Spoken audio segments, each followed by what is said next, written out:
Excited. We are behind the scenes, the stay-at-home edition. Yeah.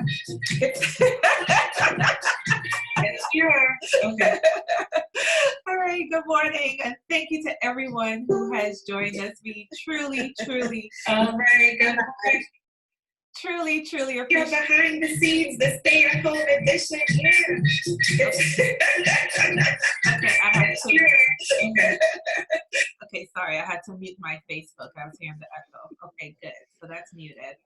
All right, thank you everyone for joining us. We really appreciate your time this morning. And we are going to share a ton of information with you because we are going behind the scenes. We're going to tell you all the dirt that you don't get to see behind the scenes of what it takes to be a real estate agent, what we do at Keller Williams Preferred Properties, and dig even deeper as to what we do at Keller Williams Preferred Properties as a team. So I'll go ahead and introduce our panelists. So first of all, we have our moderator, Mr. Donnell Taylor, who happens to be my wife. My husband. Wow. After that battle. See, I gotta take the introduction back. He happens to be my husband, everyone, and I think everyone in our office knows that. He's also the Chief Technology Officer at Keller Williams, and he also is the co-team leader with me of the top producing TaylorMadeTeam. Donnell's extensive experience in real estate has enabled him to seamlessly navigate the complexity of each real estate transaction. As a Prince George's County native, he brings an in-depth knowledge of Maryland's neighborhoods and their investment potential. His expertise in a variety of home buying programs also allows his clients the opportunity to enjoy significant savings when purchasing a home. Go Donnell, yay! And of course, we have the awesome Patricia Long, who is the CEO and team leader of the entire Keller Williams Preferred Properties.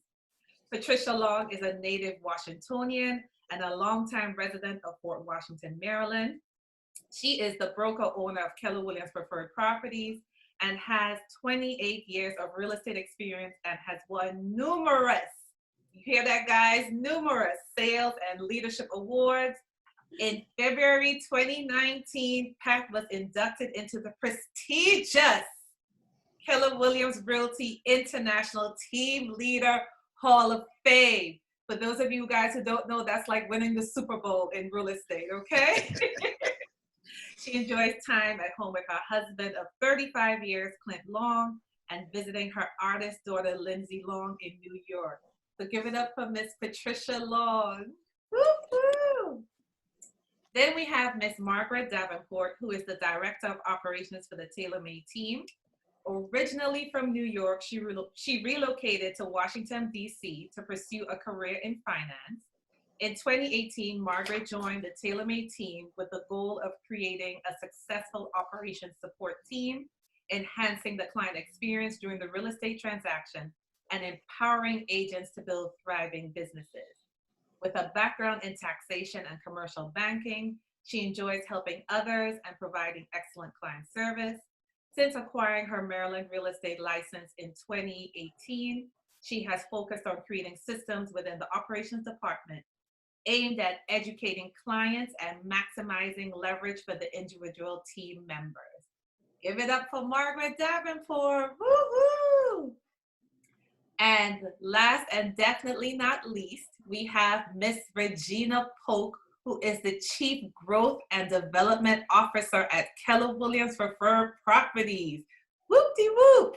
She is the founder of Wholehearted Living, LLC, and a bold coach at Maps Coaching.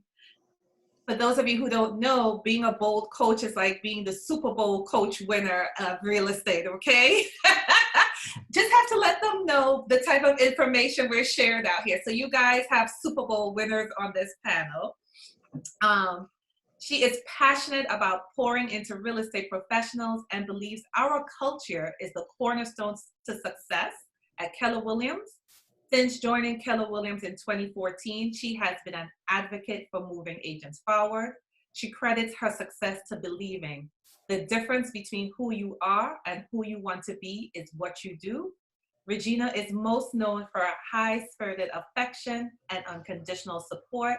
Her proven track record of successfully guiding agents into their greatness contributes to great leadership. Love that. Yes, Super Bowl coach. I love it. Yes, Coach Regina. And last but not me, I am the wife of Donnell Taylor. I didn't say husband. And also the co-team leader of the TaylorMade team. I'm originally from Trinidad and Tobago, and I attended Howard University and graduated with a bachelor's degree in accounting. And after graduation, I worked for a top accounting firm as a senior accountant. And this experience has definitely helped me transition into making a full-time career in real estate in 2015. So in May 2019, I began a coaching career with a national recognized company. And I also help coach agents and help them grow their business. And I live in Upper Marlboro, Maryland with my husband and son. So I didn't call you wife again, babe. I'm sorry, my bad. The husband, not the wife. All right, and Mr. Donnell Taylor is our wonderful moderator today, so I'll hand it back to him. All right. Good morning, everybody, and thanks for joining us this morning. One of the things we're going to do today is go over a few things. We're going to have some fun. We're going to give you guys an insight on exactly how the team runs, how this awesome market center that we're a part of supported, and then we're going to give you some mindset stuff from our Super Bowl coach, Regina. And then we have Mr. Michael Cooper over here is going to give you some awesome information in reference to what the lender industry is looking like right now. Oh, and before I forgot Mr. Michael Cooper. I am so sorry, Michael. You should have okay. I got you, Michael. Okay. I'm sorry, Mike. My bad. So Mike is a Super Bowl. What's the coach? The co-coach, the Super Bowl co-coach. That's what you call it in football. I might be saying it wrong. I'm sorry, guys. That's okay. Mike Cooper has been a loan officer for 23 years. He is the branch manager at Ameris Bank. And what I love about Mike is that he's licensed in 45 states. So he can do a loan anywhere. His specialties include FHA loans, conventional loans, working with first-time home buyers, and he even helps with a little bit of credit repair. So give it up for Michael Cooper. The magic man. The magic man that we call him. And one more announcement, if anyone has questions, please put it in the Q&A box, because if you put it in the chat, it may get lost. So just make sure you put your Q&A questions in that box. All right, take it over, Donnell. All right, awesome. So I'm just going to start with an opening question for everybody to answer. Just describe your role on the team for Liselle and Margaret and myself. And then when I get to Miss Pat and Regina and Mike, just for you guys to describe your role as what you do in the market center, and Mike, what you do at your brokerage. Okay, I'll go ahead and get started. As I mentioned earlier, I am the team leader of the TaylorMade team, and we are with Keller Williams Preferred Properties. My main role is, other than driving Margaret crazy, is to provide strong listing and operations for the team.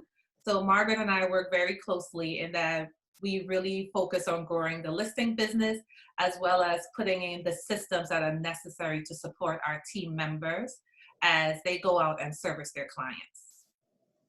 Margaret? So I am the director of operations for the team. And as Liselle said, we work very closely together.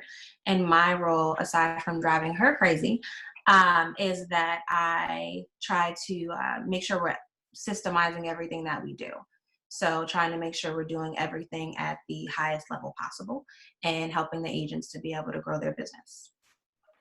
And my role is the wife team leader on the team. And my job is to coach, do the recruiting, and I'm the lead buyer's agent on the team as well. Mike, I guess we'll start with you. All right. Well, I'm the branch manager, as they said, for the Ameris Bank Mortgage. I just recently found out that I'm being promoted to vice president of operations. And so I just found out about that today. I'm trying to figure out if a promotion comes with that. Salary increase. So I'm waiting to hear about that. So we'll talk about that one next time. But my main role is just functioning as the lender manager, not just for the DMV area, but like she said, in 45 different states. I do have a team that I want to make sure that every file is processed. Our main goal is to make sure that we get every first-time home buyer to the settlement table on time if we can. And if we can't get it today, and if it's a problem or an issue or some hurdles that we have to jump and they have challenging credit issues, our goal is to still get them there eventually in the future. That is our number one goal, is to make sure we get everyone to settlement eventually. The main thing is also educating and working with realtors like you guys, and just keep you in the loop on what's going on with the market, even with COVID-19, just keeping everybody sure where we stand, and just encouraging everyone that there's still a lot of business out there. There's still a lot of homes, and so business as usual. Awesome. Miss Pat, what's your role in this #1 market center in Prince George's County? Woo-hoo! So, thank you guys for having me on. And yeah, so we are the #1 brokerage in Prince George's County. We also rank number 35 and out of 800 plus Keller Williams offices around the country. So my role in Keller Williams Preferred Properties is to make sure that the co-vision that me and my business partner, Emmerich Peace, have created to make sure that all of our agents, whom we call our stakeholders, are operating profitable real estate businesses and to serve our community. And that's, and I make sure that we have the right people on the bus in the right seats so that we can make sure that the vision comes to fruition. This is true. I can vouch for that. Miss Regina, what is your role at KWPP, Keller Williams Preferred Properties? Thank you, Darnell. And so I'm grateful to be here. Let me just start there because I know how powerful it is to be from a place of gratitude. And so I express that to everyone that's on this Zoom, whether they're watching it on live or if they are right here inside the Zoom with us. My role is to execute and implement the vision of Pat and Emmerich, who are the owners of the Market Center. And so I have the ability to stay in touch with them consistently so that I can make sure that I'm managing what they are seeing for the future for the KW family. And that means by way of growth and development. And so the greatest part that I love about what I get to do is I get to help people think tremendously different and bigger. Now, different is one thing, bigger is another thing. Different is, well, maybe they don't have a desire to think really, really big, so we don't go there. And yet, maybe I just put a little bit inside so that maybe it just drips, and all of a sudden something happens. Ultimately, I'm responsible for making sure that people have the best lives that they desire, whether that's financially, whether that's emotionally, whether that's physically, whatever that means to them so that it becomes a success for them and our Market Center. That's my job to make happen. I could vouch for that too. I had dinner with her. She had me open up some doors in my brain that I didn't even know was there.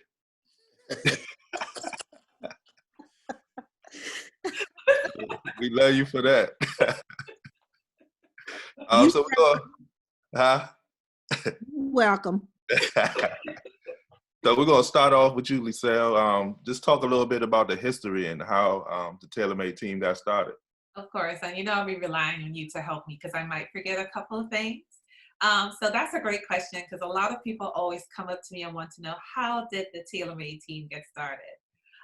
So actually, I can actually truly say I am a homebred and born Keller Williams Preferred Properties agent. Miss Pat got me as a newbie fresh out of licensing class, and I haven't left since because I love it here.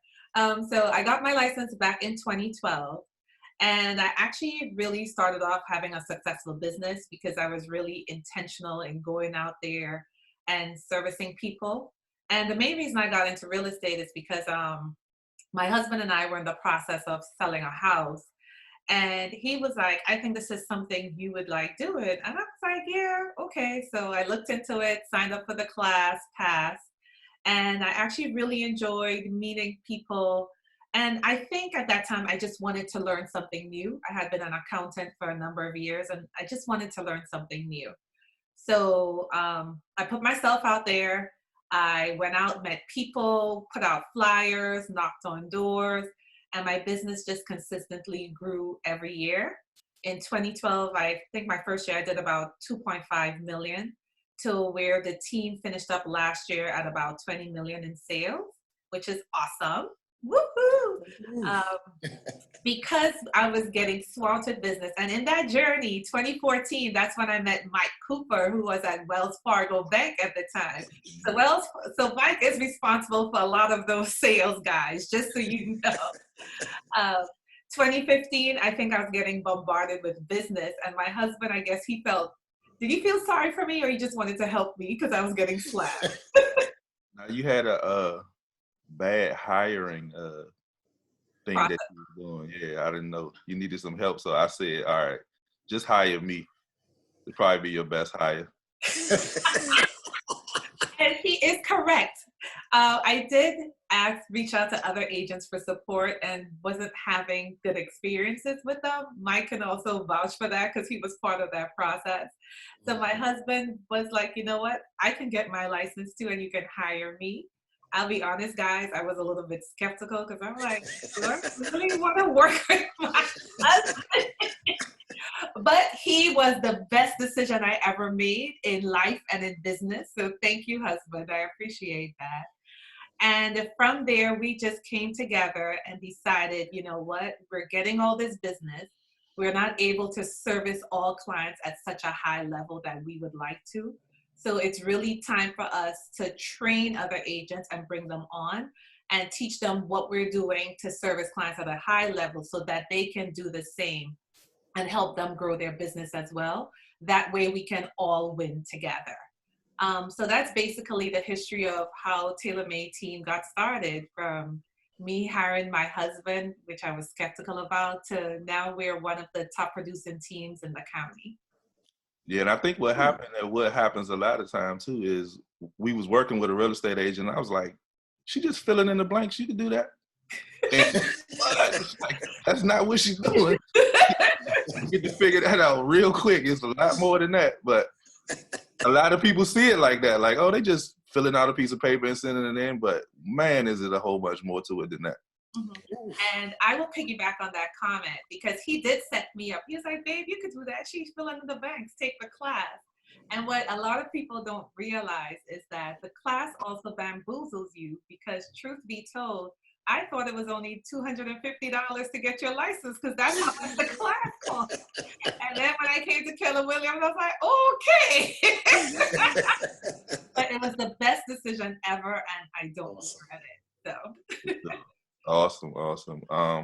So we're in COVID-19 edition. We're probably about 2 months in right now. How is the team adjusting to the market and still being able to conduct business during this pandemic? And that is a great question. And I can also need you and Margaret's help with answering this. But one of the things I have to say that I'm proud of with the TaylorMade team is we were already in a virtual environment prior to COVID-19, and that we as a team were using Zoom already prior to all this pandemic happened, meaning that on our team, we have a daily morning meeting and all of the agents meet via Zoom. So when the pandemic happened, we were kind of already in the position to start having a virtual market and how we were going to service our clients or even keep in communication with our agents. So one of the things we definitely did as a team is that we started pivoting the way we did business because COVID-19 kind of just hit us like without any warning. So we definitely had to pivot very quickly in how we service our clients. And I also have to give props to Margaret and Donnell because we were having a lot of early morning, late night conversations on what we needed to do immediately to ensure that we continue to service our clients. The biggest thing for us was also how we did open houses, because normally we were in a person-to-person inviting people to the house environment, where with COVID-19, we had to quickly pivot and switch to a digital platform for doing open houses. And shout out to Margaret for creating that system in 24 hours, because I was calling and texting her constantly about what we're going to do. And also, even for our listing presentations, the one thing I like about when we had to meet with sellers was that we already had everything in a digital form, and it saved to one of our main training boards for the team. So really for COVID-19, we really didn't have to do too much, since all of our team members were already very familiar and comfortable with working with the Zoom platform. Margaret, do you have anything you want to add on to that? I would definitely just add that the environment that we already have, like you said, being virtual, I think it did allow the team to transition quickly. And so props to them as well, because they all had to make adjustments in their business, whether that was in terms of lead generation and how they go out and get business. So everyone's really had to shift. So props to them for that. Yep. Yeah, and another thing as well, with the leadership of the brokerage from Ms. Pat, Regina, and Emmerich, through this whole time, even prior to this time, they helped us put our business in a position so when we did get to COVID-19, we can charge into it, versus a lot of people starting to retreat now, like either starting to come out of business just because of what's going on. So we've been able to put ourselves in a position to move forward into it instead of retreating. So thanks to the leadership and the coaching for that. Yeah, definitely. All right, Margaret, AKA the glue. I ain't gonna let that go. Well, she is the glue, babe, because sometimes, truth be told, she's our mediator for some discussions on the decisions with the team. So Miss Pat and Regina, I don't know if you guys are aware that sometimes she's our mediator. Look at Pat. Pat's like, yeah, I know. So I know it might be foreign to some people. Like most people don't have a director of operations on their team. So just talk to them basically about what's the benefit of having a director of operations. I guess, babe, we should also tell of Margaret's journey, because she did start off as our executive assistant and got promoted to director of operations. Wow. She can tell. Yeah, Margaret, tell your journey. I know we can put you on the spot. Tell your journey, Margaret. So I was working for a major nonprofit organization, and I was looking for a job that was not as stressful. And I also wanted to make sure that I was really getting something out of helping people. So when I applied for the job, initially I did apply for the executive assistant. And that was great. The job definition, the description was great. And then every day I came to work and I'm like, I hope I'm doing this right. I hope I'm doing this right. And then one day LaSalle was like, hey, do you want to be the director of operations? That's kind of how it went. In hindsight, we worked really well together and we all learned from each other. It's really a growing environment. So having that type of environment and that type of leadership on my team is really what pushes me into filling the shoes that I have in front of me. So it was just an experience of learning. And I think when you have the right person, they help you grow and you help them grow. Awesome. So you've been on with us for quite some time. If there's somebody out there that's looking to start a team, most we already know they're going to hire an assistant, but what are some of the top 5 best practices when you're trying to hire your first executive assistant? Well, the biggest benefit of having an operations team or having someone everyone knows is support or leverage. But leverage looks different for everyone. So each agent has a different type of business, and each agent has different strengths in their business or different areas where they want to improve. So you really need to decide what that looks like. So the first thing I would say is decide what's the best fit for your business. Everyone doesn't need to immediately hire an executive assistant. For some people, for the needs of their business, maybe you need to hire a transaction coordinator. Maybe you need someone who doesn't, is paid at the table. So you're not having to commit to salary yet. And they're helping you learn how to manage someone, because learning how to manage someone is a process, especially in real estate, even if you've managed elsewhere. It's definitely a learning process. There's a curve to that. For some people, you may want to consider having a virtual assistant. So maybe you don't need someone who's in-house, sitting in the office every day. Maybe your needs have like a different time frame where you need someone to be available outside of the office, or be able to support you from a distance if you don't have a brick and mortar setup. And then the last thing, obviously for myself, I'm full-time, I work in-house and from home. And so when you're ready to commit to that full-time person and have a staff, you just want to make sure that is the best fit for your business, because there is a commitment that comes with that. And you want to just be very mindful of it. That's probably one of the biggest reasons why I decided to choose the TaylorMade team. And that's one of the reasons why I'm very proud to be on the TaylorMade team, because there's definitely a commitment to the operations staff and to our growth. The second thing, once you figure out what's the best fit for your business, then you also need to figure out the definition of it. So everyone's executive assistant doesn't have the same job description. Everyone's director of operations doesn't have the same job description. So you really need to define the position for yourself. And you need to be honest in that job description, because this is what you're communicating. These are the needs of my business. And you want to make sure that you're letting a person make an informed decision as far as whether they can actually meet those needs or not. The third thing, don't make an emotional decision. Don't make like a gut decision. You need to definitely be logical in how you go about choosing the best candidate for your business. And so you don't want to just say, hey, I like this person, or hey, I think that this person would be a good fit just on paper. You need to make a well-rounded decision. So are they the best fit for your business? Is there room for growth? Will they be able to grow with your business, or are they going to hit a ceiling? Those are all things you need to think about, and think about them logically without any emotion attached. The fourth thing to me, which goes along with the third, which is have a large pool of candidates. Don't just hire the first person.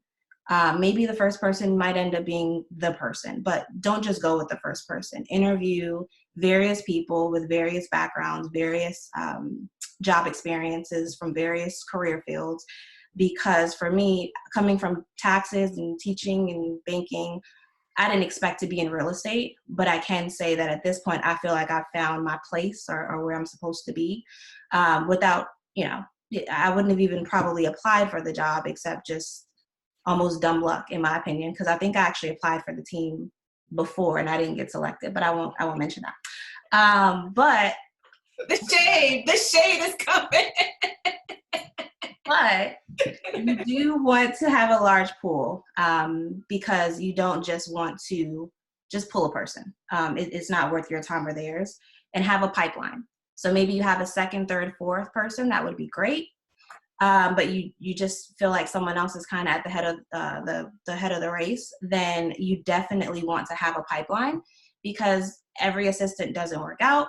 People find better jobs. Maybe, they're not the best fit like you thought they would be.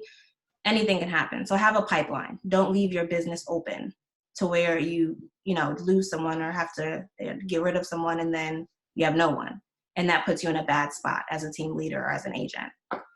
And then the last thing, which sums up the first 4 points that I made, is you need to have a plan and you need to have a path. So if you're interested in growing a team and you want to have a successful team and you want to have consistent success, then you need to have a path for the people that you're hiring. So for me, as LaSalle mentioned, I started as an EA. I think I got pretty quickly to director of operations. In my career path, it's important for me to learn about transactions. So currently I handle the transaction management for our team, because it puts me in a position to contribute to my career goals and things that I would like to do with real estate. And so what I found on my team is that there was a vision and there were opportunities. And that's something that's very important to Donnell and LaSalle, is to be able to provide opportunities to everyone that they're working with. So for me, the opportunities are endless sometimes. LaSalle, they're endless. And more shade. Which I'm grateful for. I'm really super grateful for the number of opportunities that are afforded to me, because they push me outside of my comfort zone and they force me to become the characteristics of the person that I want to be. And so you just want to make sure that you're able to provide some sort of forward growth, some sort of movement, education opportunities. You need to have a path for the person. Don't just hire someone and then be like, oh, you'll be the EA for 4 or 5 years. Everyone won't be happy with that. So have a path in mind and make sure that you're communicating that to that person, and that they will have additional opportunities in the future so that they can be able to grow right along with your business, because that's what will help us to push your business forward. And I definitely want to piggyback on what Margaret said, looking at it from the team leader perspective, because in our market center, we do get a lot of comments that we want a Margaret or we love Margaret from our team, but people don't realize what Donnell and I had to go through to get to a Margaret. Margaret is our 4th EA in a year, Donnell. Would it be a year? Would you agree it's a year? We had 3 EAs prior to Margaret. And while I'm not advising anyone to go out and make a bad hire, what I appreciate about our path with the prior 3 EAs is that we learned from that experience what we don't want, so that when we finally got to Margaret, she checked all the boxes of what we definitely need. Because like she said, we did everything she said. Our first hire was a friend. We liked her. We were like, oh, come work for us. The second hire lasted a day. She quit after the first day. She called my husband 8 o'clock in the morning and was like, no, thank you. This is not for me, because she was one of those people who thought real estate was like HGTV, all glamorous. You open a door. She didn't know there was a lot behind. Oh, not that. Yeah, definitely not that. And the third one, even though she was a fit, there were certain red flags that Donnell and I had missed in the hiring process. So you probably will go through a few EAs before you find the one that's perfect for you.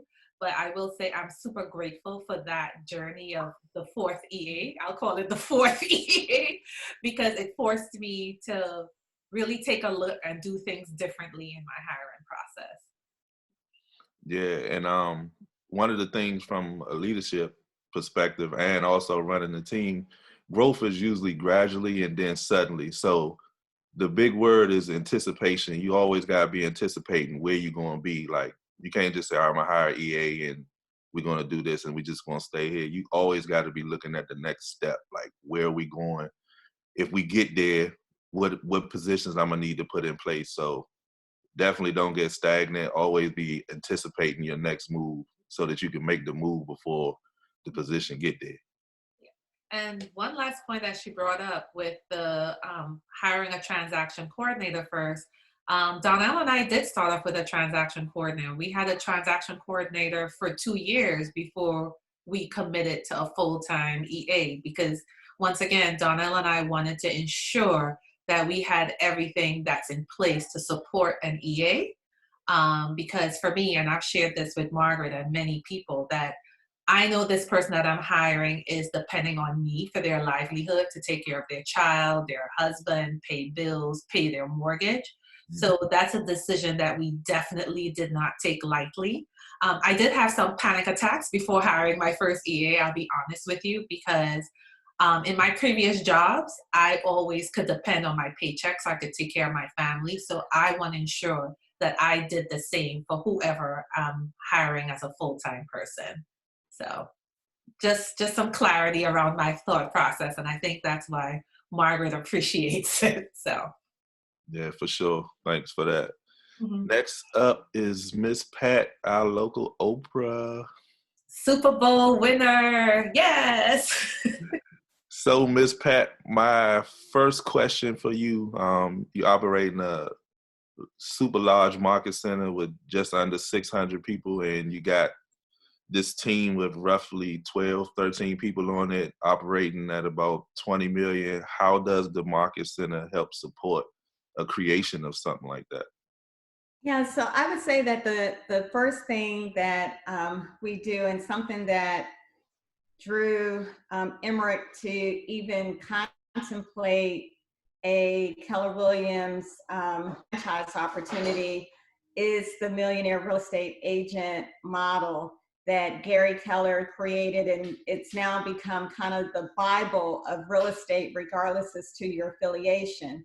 So if you don't have the millionaire real estate agent book, make sure that you get with Donnell and Liselle, and we'll be sure to get you a copy so you can just put in the chat or live stream. If you want a book, we'll work it out to make sure that you have one. So that's the first thing that we do, is we follow a proven model. It's the MREA, and it actually teaches real estate professionals to own a business. Liselle had mentioned that I've been in real estate for 28, 29, who's counting at this point? It's been a really long time. And I can tell you, I was one of the top agents back in the day when I was listing and selling houses, and was never taught that I had a real estate business. I saw myself as an agent of the broker, and it didn't go beyond that. So I got super excited when Emmerich Peace, my business partner, when he saw the opportunity for agents to really think of themselves as the president and CEOs of their own real estate company. And that's the difference of what most people experience in other brokerages compared to what you experience at Keller Williams Preferred Properties. Because the reason that you come and the reason that you become a part of a dynamic business like the TaylorMadeTeam is because you are running a business. You're a business owner. And that's what really makes a difference. So how do we support that? Number one, we make sure that we teach the model of the millionaire real estate agent, that we follow those models, that the brokerage models the model for the stakeholders. So everything that we do to make sure that the brokerage stays profitable, all of the economic models that we teach, the budget model that we teach, we're not just teaching it, we're also living it from a brokerage standpoint. So that's number one. Number two is that, while we have the model, it was really important for us to make sure that we were creating opportunity for people to actually experience the model. So what we did is we have developed, it's now called, used to be called the Hub, and now it's been upgraded to the Business Services Center. So we have full-time people that are developing that business, and it's Donna Harrod and Naima Akita, and they're doing a fabulous job. So just in a nutshell, what that does, it really ties into what Margaret just shared with you, of the importance of making sure that you make a dynamic hire for someone to do director of operations work. Well, before you even get there, and like Liselle was saying, like she was really, nervous about making that first hire, making sure that you have the revenue to do that. We had to figure out a way that we could have our stakeholders experience the leverage that the administrative infrastructure will add to your business, and making sure that you're leading with revenue and you're just not jumping into the frying pan and get burned. So with the Business Services Center, we are able to provide you administrative support on an a la carte basis.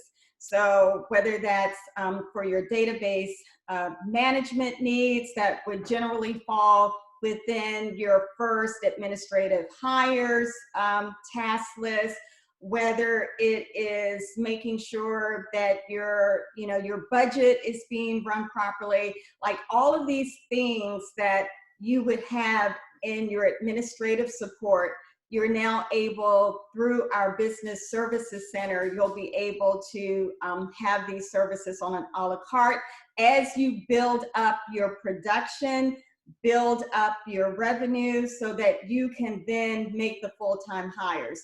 The long-term vision is for the Business Services Center to also be your leverage opportunity to help you make those great hires for your team when you're ready to do that from a financial prospect. So we're super excited. We are in the COVID-19, we are continuing to make some boss moves.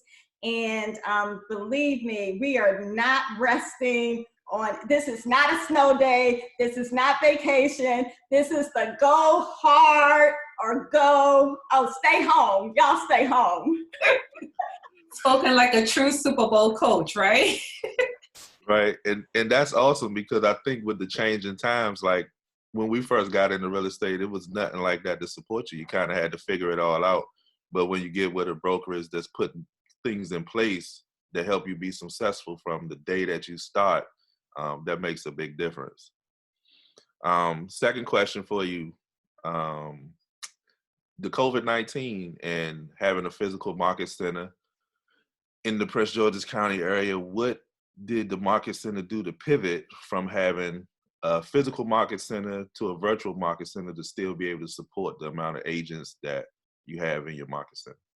Yeah, you know, I'm just feeling so grateful with the people that God has put into my life, because we had actually, Keller Williams International had actually transitioned to a technology company about 2 years ago. And it was, what year was that, Donnell, that after the Keller Williams family reunion, we were like, okay, we've got to go home and it was in 2018? Mm-hmm. Okay, so in 2018, Keller Williams has an annual convention, it's family reunion. We came back from family reunion after that announcement that Keller Williams is now a technology company. We said, okay, we don't know exactly what all that means. However, we know that we have always maintained a position that we are going to be ahead of any curve. And so I was just really blessed to have Donnell with all of the hats that he already wears. He was open and willing to become our Chief Technology Officer. What real estate brokerage has a Chief Technology Officer? It's unheard of. And so he stepped up to the plate as he does with every other leadership opportunity he has. And LaSalle allows him to be able to take these opportunities on, and I'm so thankful for her. So we came back home.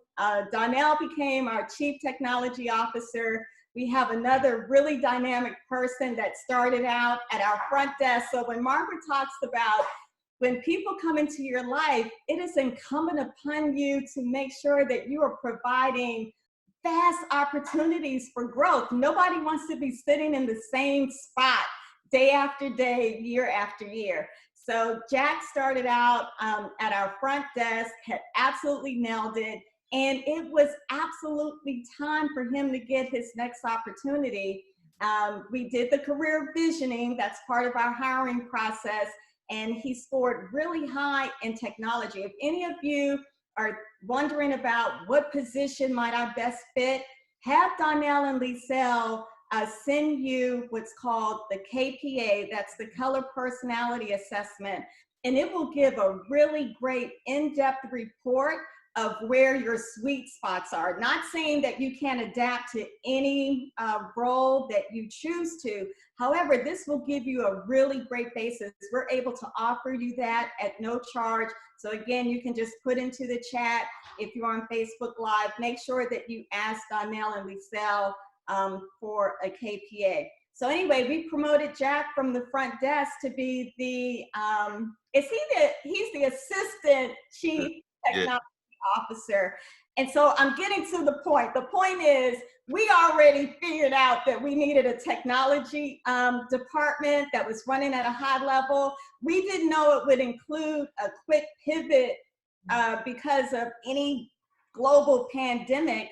And yet, having that in place, made all the difference. We were able to easily and seamlessly communicate with our IT department through Donnell and Jack. They were able to get all of our leadership staff quickly onto remote access. So it is literally like we are operating the brokerage from the safety and security of our now home offices. So thanks to our technology department and the foresight of Keller Williams International to have already pivoted to a technology company. So all of our training has seamlessly been delivered digitally. And we're even having, for those of you who don't know, we have a great coaching program, and I'm sure Regina will share more with you, called Bold. That's starting next week, and that's going to be delivered for the first time ever in the history. It's going to be the largest digital coaching program in the real estate history of all history. So I hope that answers the question. It should. and what that training is, through Keller Williams becoming a technology company, they provide for the agents a lot of tools that if you was coming in on an individual basis, you would probably have to pay for it versus CRM and tools to be able to manage your business. A lot of this is provided, and the job of the technology department is to make sure that we train all the agents so that they can be able to run their business efficiently. All right, so the third and final question for Ms. Pat is, with a market center that size and with so many changes in the COVID-19, how are you getting updates out to all the agents to make sure everybody's properly prepared? Yeah, so one of the things that we're doing is every Monday, we have what's called the town hall meeting. So, you know, we generally have attendance now of upwards of about 200 of our stakeholders are regularly tuning in to the every Monday call. After that, we just have fun with Regina. She gets on, they call it the after party.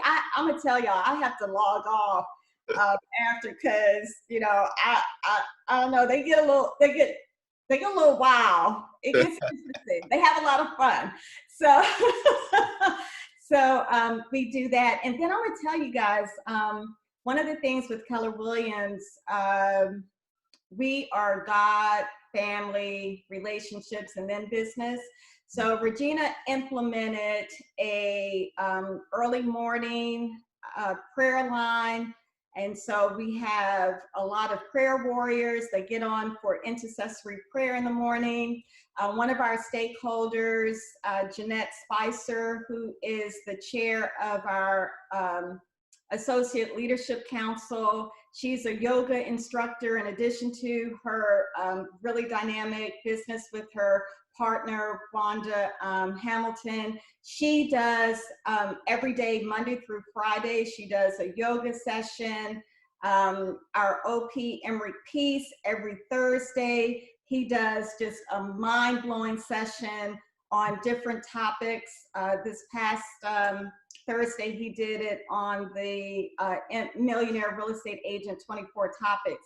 So that, you know, those are the things that we're doing. And I have the good fortune to have some direct connections with the executives of the Maryland Association of Realtors, or they call it Maryland Realtors now.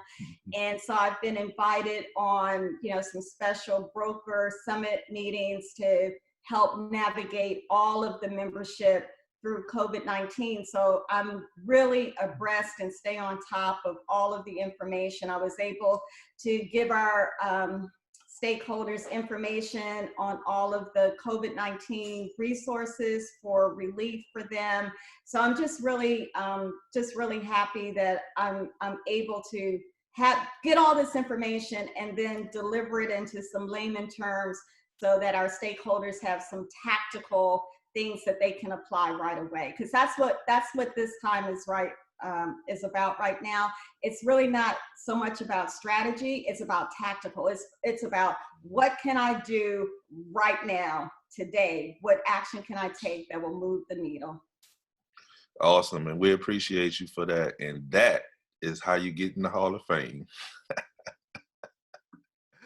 For sure. Regina, my whole heart, Regina, welcome. And my first question to you is success, and what does it mean to you when it comes to real estate?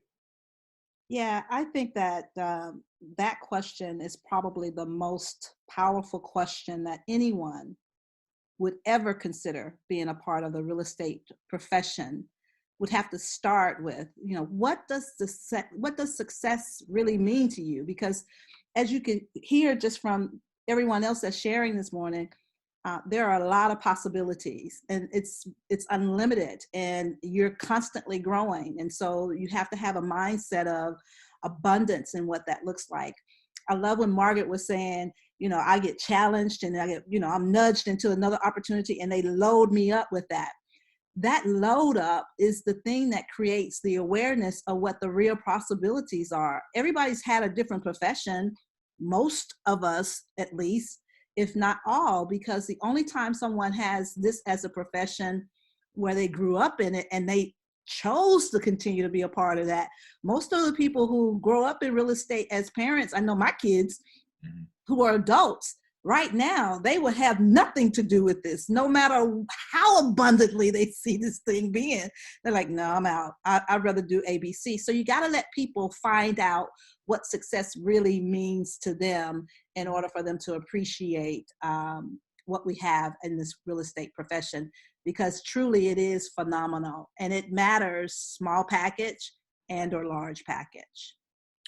Awesome. So the next question is probably out of your book, so I'm gonna go a little bit deeper into that first question. So success, if it was success, how would you know you arrived there? Yeah, that is out of my book, isn't it? The thing that causes most people to pause when I'm consulting with them, a lot of times people don't really know what that means. They know the word, they just haven't taken time to conceptualize what that could look like for themselves. And then there are some that's very surface, like how you said, I'm gonna dig a little deeper with a little bit more concentration and conversation by power of questions. Then you can reveal that there's something even greater. You see, in everything we do, there's this internal space that we sometimes are really afraid to open that door because it is huge. And when we open that door, we feel like, whoa, I'm not ready for that. Instead, I'm just encouraging whomever might be hearing my voice right now is to not be afraid of what is on the other side of the door, because that's where your power lies. And so you got to get uncomfortable with being comfortable. Or I should say that backwards. I said that backwards, actually. You got to be comfortable with being uncomfortable. Thank you so much for your help with that, Pat. See, you see, she always has our back, right? I can tell when she's like, wait a minute, that's the wrong way. And that just goes to show that we're not perfect. And without a team effort, then you're not able to really achieve it by yourself. So, man, I just think that at the end of the day, we got to be willing to go there. We got to be willing to take a chance on ourselves. And so someone like myself, that's what I do constantly. I'm just navigating around the thought that you find to be in that comfort zone. And then I look for an opportunity to like push you over and beyond that threshold so that now you have the awareness, well, you can go even farther. And so that's what really is about being successful. Which is true. She will get you to open the door and walk through it, whether you want to or not. And I think that's good because a lot of people don't even have somebody that can even walk you up to the door to even get you to open the door. So it makes a big difference. Like you might have saw it, but I'm not walking over there, but she'll walk you to the door and get you to walk through.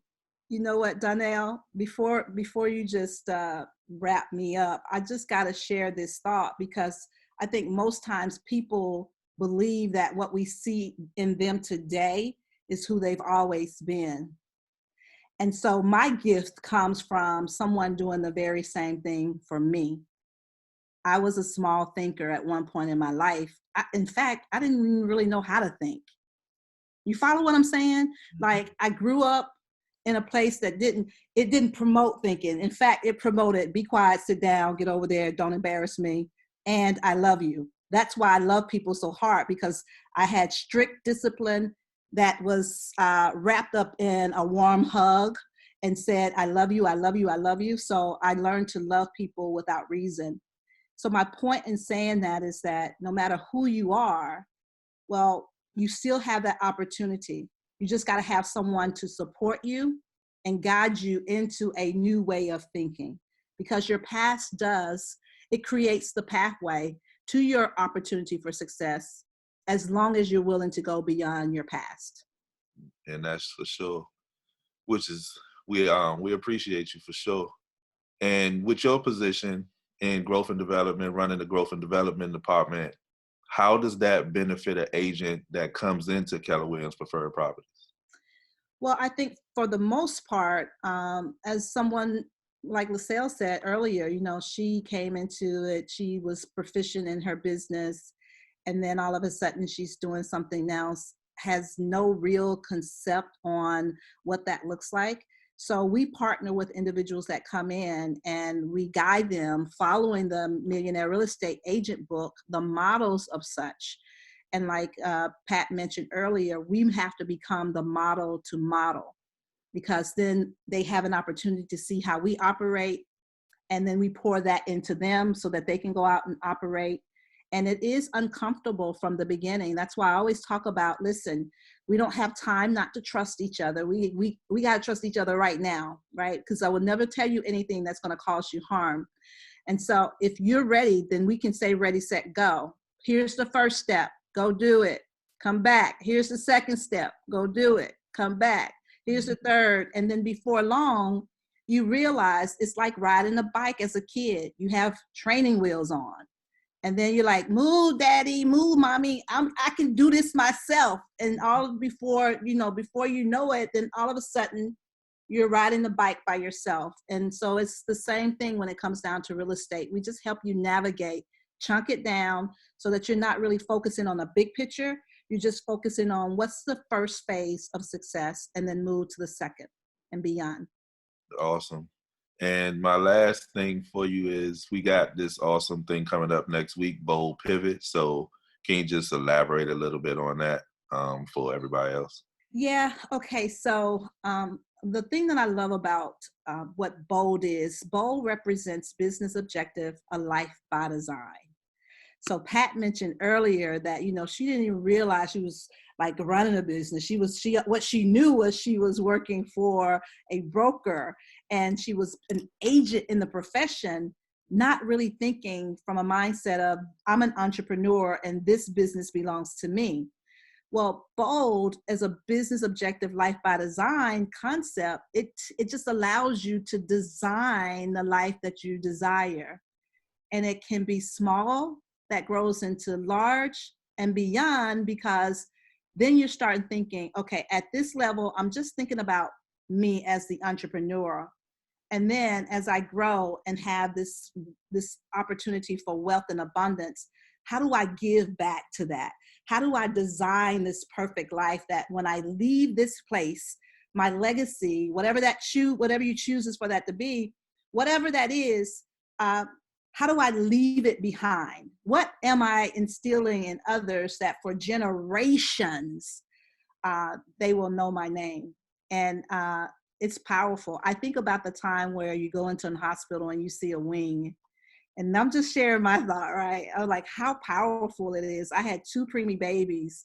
How powerful will it be the day where over a premature section of the hospital that it has and encompasses my name, so that I help all other babies who were born that was less than a pound or 2 have a truest life, to have a truest opportunity to have a life. Now that's just big thinking, right? I mean, that's That's just, you know, I mean, that's not a dime. That's not 15 cents. That's not $1 million. It's far more than that. And yet it will not activate until you're there. So the whole purpose of Bold is to allow you to get there in the business. Now, Bold Pivot is what we have coming up soon. And that is, we created that because we had to pivot in this world. So it's really open to any human being that has the mind to think. So I choose for people to hear this really clearly. It's not just from a realm of a real estate world. It's a person that might be in sales. Maybe it's this person that started their business and then all of a sudden they don't even know if it's going to survive because we're in the shutdown and nobody's coming to their locations. Mm-hmm. So what can they do to activate right now in relationship with people that they're going to have to create new relationships with? I think that's the biggest part about it. And it focuses on mindset just to kind of keep you level-headed in the midst of this time. Because you believe me, I mean, I'm sitting here in 7-8 weeks. I don't even know what it is anymore. And I'm in the same house.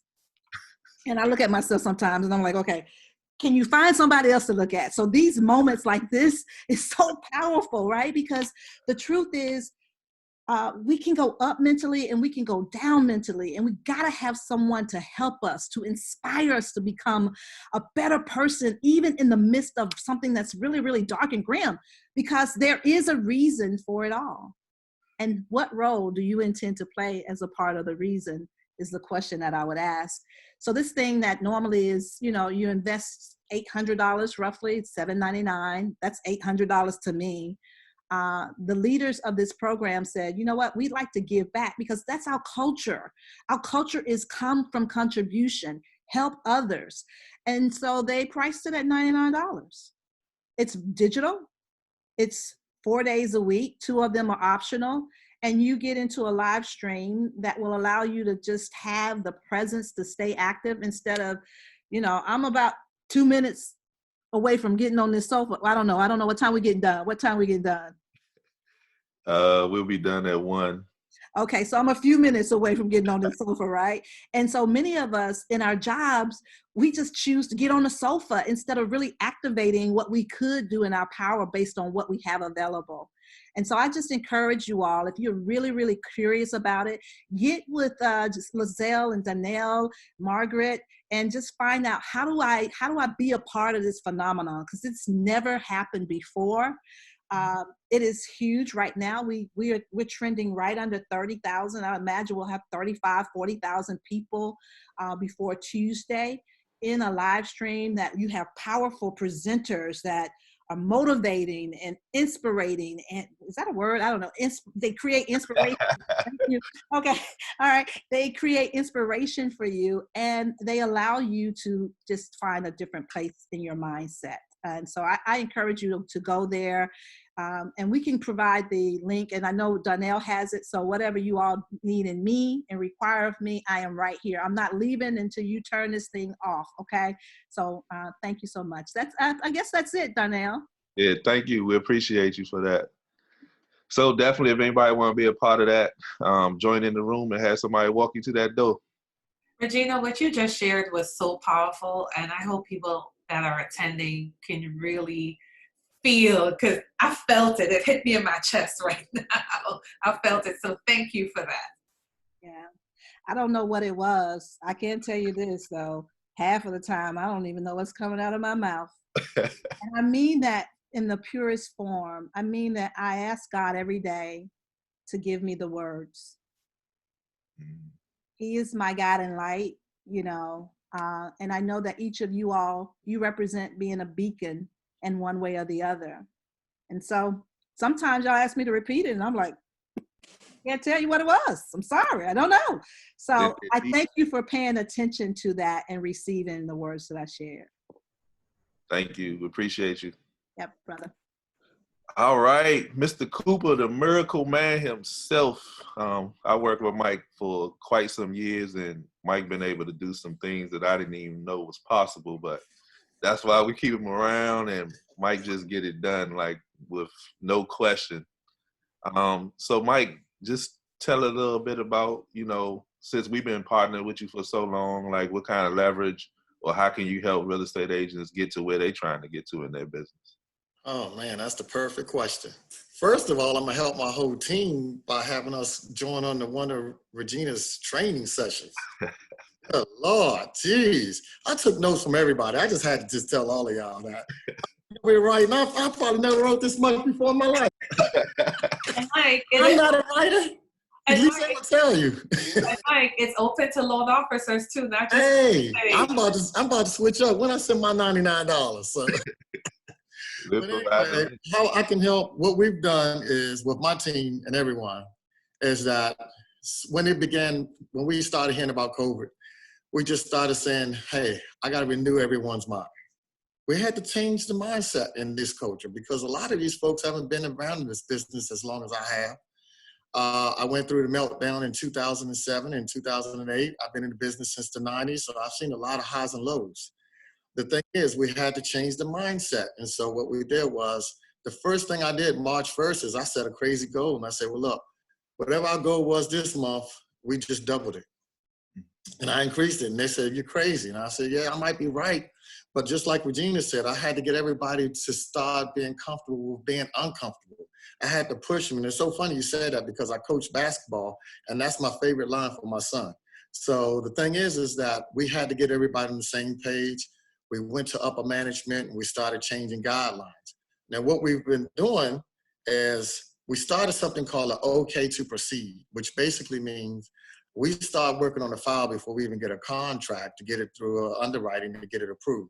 That's a plus for you guys, because the thing is that once the contract comes in, if everything's in order and everyone responds and works with us, then we can actually have this thing clear to close and have it settle and keys in that buyer's hand as soon as possible. We started working on this and we started doing this is because we wanted to make it easier for everybody to go through this process, because we know there is a lot of fear out there with different partners. We have an underwriting team working over the weekends now, and so we're trying to do everything we can to accommodate our goal. The funny thing, we had our meeting yesterday, our town hall meeting, and we found out that we had a record-setting month, the whole company. This is the biggest month we've ever had since we've been on board. And I'm like, wow, it's all about the mindset. Probably one of my biggest months. So I can definitely buy my book now. The thing is that it's all about the mindset. And so we're just trying to challenge everyone. As I told you before, Donnell, my quote now is most people say business as usual. I'm like, closings as usual. Mm-hmm. It has stopped. As a matter of fact, with the rates being as low as they are, I commend you guys for what you're doing, because education and teaching everybody what we need to do and how to get through this is the key. And as long as we continue to unite together and stay together as a community, as a family, as a group, I think we're going to see these numbers continue to rise.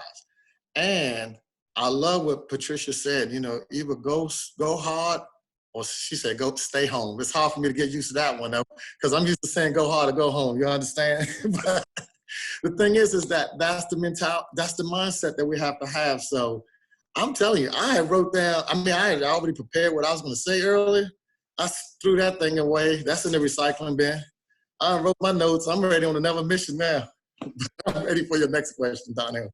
All right. So with COVID-19, how has that affected the mortgage industry? Like, what rates look like? So what people going through right now? Rates are great. Let me tell you. Regina says she's going to the couch when we finish. I'm going to get on my computer and finish my loan. I'm trying to get my own refinance done because rates are great. Historically, all-time low. And this is one of the things that I'm trying to educate first-time home buyers. Take advantage of it. All of us that's on this panel, we can go back. We can go back. If you start back to the 90s, where my first loan was 13%, then I got it one down to 8.99%. So to see an opportunity when you can get interest rates as low as in the 3s, it's amazing, and they should take advantage of it. So that's one of the things that we are encouraging everyone. It hasn't affected us because we're actually getting that message out there that you can still do it. The one thing that they have adjusted is the process, and it's actually working in our favor. So in a lot of cases, an appraiser doesn't have to go inside the house anymore. They can do an exterior appraisal. Verifications now, they used to be really hard. we can actually get a quick verbal right before settlement. And the one thing that our company has done that's really working in our favor is they have allowed us to have exceptions for closing. So basically, if it's the day before closing and we're waiting for a verification or a final inspection, because we're a bank and we're actually going to hold the loan ourselves, we can actually still go to settlement and deal with that later. And so that's one of the things that's really working in our favor to keep the pace going. So I've already told everyone, hey, let's set up, let's turn it up, and let's keep it going. Now, about the credit scores. Woo! The credit scores have adjusted. Our minimum credit score is 640 now. That's going to change. You're going to find a lot of small broker shops go out of business during this time just because FHA guidelines. But a lot of that, it only changes due to the Fed selling to the banks at 0% interest rates and everyone's panicking due to what's going on due to COVID-19. That's going to change. You're going to see that change later on down the road. I guarantee you, as the market and the whole world gets back in shape, you're going to see that change. But in some cases, not every case, but in some cases, I can still do loans below 640 credit score, and Lizelle knows that. I just settled one Monday with a 604 credit score. Don't ask me how, I still don't know how that one worked out, but I'm just glad that it's done and the check is in the bank. Awesome. So I'm going to close it out for everybody so I can bring the next panel on. And I'll just start with you, Mike, since we finished up. Do you have any closing remarks or any advice you would like to give everybody that's out there listening? Yeah, if you're in real estate, hang in there. If you're a buyer, hang in there.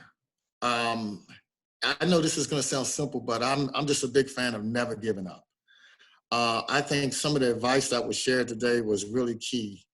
As far as even hiring an assistant, because I'm going to call Margaret right after this. But the thing is just hanging in there and having that mentality. I like to close out this, and I'm going to tell a little story about Lizelle Taylor, just real quick. And I remember when I first met Lizelle, she didn't even know I was behind the scenes of her first purchase or one of her home purchase. I was behind the scenes. And the funny thing about it was that we ran into a couple of hurdles on this process.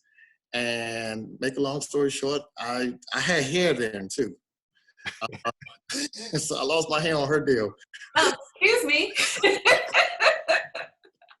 But the thing is that we kept working on it. It was a revelation to me as well, because there was so many times the actual person that was working on it wanted to give up and throw in a towel. And I just kept telling them, no, we're going to figure out a way to get it done. And I think during that time, I was still a little nervous. I wasn't sure. But then we got her to the table. And she didn't even know me. She didn't know anything about me, didn't know, had any idea that I had input on this. But I wanted to make this happen because at the time, I just became the manager at that branch. And he was like, this was my first opportunity to put a fire out, and I had to get it done. The thing is, that was a lesson for me that we can't give up regardless of what you're going through in this business and this industry. You have to hang in there. I'm sure that, especially Patricia, Regina, they have testimonies that I would love to sit in the room with them and just listen to them, because I still feed on that. And the thing is, that only makes you stronger. You look at the Bible verse of David. The one thing we always talk about David and Goliath is that he took Goliath down. And everybody loves that story, but they don't realize that before Goliath and he dealt with the giant, he had small testimonies leading up to that. And that was one of the things that helped build his confidence and help him to grow his faith and believing that he can overcome. So hang in there, we can all overcome. Thank you, brother. We appreciate you. Margaret mentioned we have a question. Margaret, you said we have a question? Yep, so we had one question which was geared toward Mike. Are the credit scores relaxing? Not yet, but they will. They will. They will. All you have to do is keep your eyes on the stocks and the market and see what's going on, and you'll see them relax again. Right now, 640 is the minimum credit score, but if you're interested or you're moving forward, when I pull credit reports, I don't look at your credit report to judge you and tell you you're approved or you're denied. Your credit score is just a starting point. So if you do have a low credit score, that doesn't mean that we can't get you to the table, or we can't get this process done, or we can't get you into a house. It just means that it might take a little bit longer. And I think when we're working on it, 2 heads are better than 1. If I can help you to get your credit scores from a 515 to a 640, and it might take some time, then I think it's well worth it. Awesome. Ms. Pat, anything you want to leave for the attendees? Well, I would say, you know, ditto with Michael, because this is not the time to sit on your couch and say, I'm going to get back in the game after this is over. There is no after this is over. There's only today. There's only the action that you can take right now. So my thing is, make sure that you are taking action.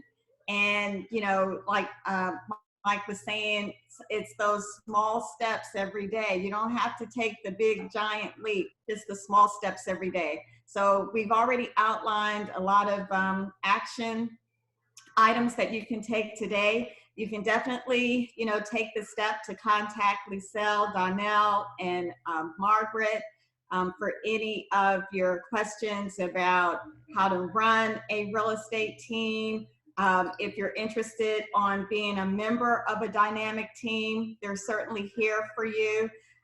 You can take the action step of reaching out to Mike. If you have some people that are kind of sitting on the fence, thinking that this is not the right time, have Mike just go ahead and pre-qualify them. Sometimes it's just taking those first little steps. Definitely everybody, I'm telling you, if you have a desire to go ahead and participate in bowl, we know that there may be some people who are financially challenged. I believe we have a strong enough community of people there. You don't have to be affiliated with Keller Williams in order to be able to hop into this bowl opportunity. I believe our community is strong enough that if you have a desire but you don't have the $99, I believe we can raise that money. People raise money for all different types of relief, and I believe we have the community to do it. So that's what I'd like to say. That's it. Thank you. As always, we appreciate you. Miss Regina. This is 30 seconds or less, right? Yes, ma'am. Okay, I got to really talk quickly. First thing that I can tell you is that there is a lot to be said about a brokerage firm who has housed and birthed 3 of the last 4 Rookie of the Years by growth and development within the board of Prince George's County. So I am so grateful for that. How do we do that? Because we collaborate with each other. I'm just here to tell you, you don't have to know everything because you got enough people around you that know something. So be a part of the family. Mike, you in Georgia? I am. Okay. I am in Georgia. Okay, good, brother. I'll be calling you. I saw they put that in the chat right there. Thank you for your service. And You're then welcome. Mike, stop, because I ain't got but like 10 seconds left. Okay. Okay, so here's what I would leave you with real quick. I wrote these notes down this morning, and it says, it's all about small moments in life. It starts with a small thought or a dream. That's all it takes, a small thought and a dream. The moment you choose, doors will open up for you. So you got to choose what you desire. And then the next 3 things I wrote down was the power of choice. Man, how powerful is it? No one can take that away from us. That's the gift that God gave us. We have the ability to choose. Live in passion all day, every day. Whatever you're most passionate about, find it, live in it. And say daily affirmations. They are the most powerful things that could lead you forward to what's next for you. And then the last thing, y'all already know what I'm getting ready to say. It is all about LOVE, baby. LOVE. Love is the answer to all things. And you all know I love y'all with my whole heart. Awesome. We appreciate you guys so much. If everybody can just give it up for this awesome leadership group that we have here. And we're going to take about a minute or so we can get the next panel up. Yep. And leadership, please feel free to stay on. We're just bringing up the additional guests we have on here. We appreciate y'all. Thank you. Okay. Take care. Oh, y'all Have a good one. Okay. I mean, don't I have to, are you just gonna block, you're gonna block me off the panel and I'll still be able to listen? Yeah. No, I'm just bringing on new people. Everybody's still going to be on. Oh, okay. Yeah, that's what I'm saying. I'm bringing on new people. Okay, let me bring up our additional panelists because everybody wants to hear from you guys. This was awesome. All right, bringing on the new panelists. This was so good. Okay, are they coming on? Are we getting them? We got Chelsea, we got Jarvis. Ian Jarvis. Jarvis on. Okay, who am I missing? Antoinette Okay. and Kim. And Kim. Okay, they should be on now. Antoinette. I have Kim. We still missing Kim. Oh, there she goes. Okay, do we have everyone? Yep. Yes, she could go ahead with the bio. Awesome, awesome. All right, so what I've done is I've actually brought on some members of the TaylorMade team. I'm a little bit nervous because I'm not sure, Donnell, you think we'll have to mute some microphones if they start saying stuff they Be totally honest. Give it to them raw. Awesome, awesome. So I'm going to go ahead and introduce our new panelists. So first we have Ms. Chelsea Blanchard. Chelsea, hey. She is a dual career realtor in Maryland. Since becoming licensed in 2019, Chelsea has prided herself on serving the community that raised her as a way of giving back. She holds a bachelor's degree in communications and a master's in business. Chelsea worked in television before venturing into property management and realizing that she had a knack for closing deals and touring properties. The best part of her real estate career thus far has been able to provide value and serve as a contribution in some of the biggest lifetime investments her clients will make. Everyone welcome Chelsea. Thank you, Chelsea. Next, we have Jarvis. Jarvis was born and raised in Detroit, Michigan. After graduating in 2006, he served in the U.S. Air Force as a dental technician, where he met his beautiful wife. I did not know that, Jarvis. I gotta be careful with my teeth around you, huh? Now an Air Force veteran, Jarvis has 2 amazing children. In his free time, he enjoys listening to and writing music, exercising, spending time with his family, and rooting for his favorite basketball teams. The best part of real estate for Jarvis is being able to assist and educate people in the values of home ownership and the home buying, selling process. And thank you for your service, Jarvis. Miss Antoinette is a native of Hampton Roads, Virginia, who relocated to Maryland 10 years ago. After graduating from Liberty University, where she studied psychology, Antoinette was a business development manager for several companies. She now has 15 years experience managing housing for the Department of Defense and private sector housing. She's a mother to 2 wonderful children and enjoys reading, yoga, and traveling in her free time. Welcome, Antoinette. And to wrap us up, wait, I didn't miss anybody else, right? I don't want to get in trouble like how I did with Michael. I got everybody so far? Yeah. Okay, perfect. We have Miss Kim Wright, who is a DMV native with strong ties to her community. She is an alumna of Bowie State University with a degree in business and concentration in marketing. After graduating, she served in the U.S. Army Reserve and worked as a contract specialist for multiple government agencies, including the Food and Drug Administration. Kim has 4 amazing sons and currently resides in Chesapeake, Maryland with her husband. Welcome, Kim. Yay! Welcome, guys. Appreciate y'all coming on to give the aspect from inside the business. We just got the leadership portion, now we get what's going on inside the business. So I got an opening question for all of you guys.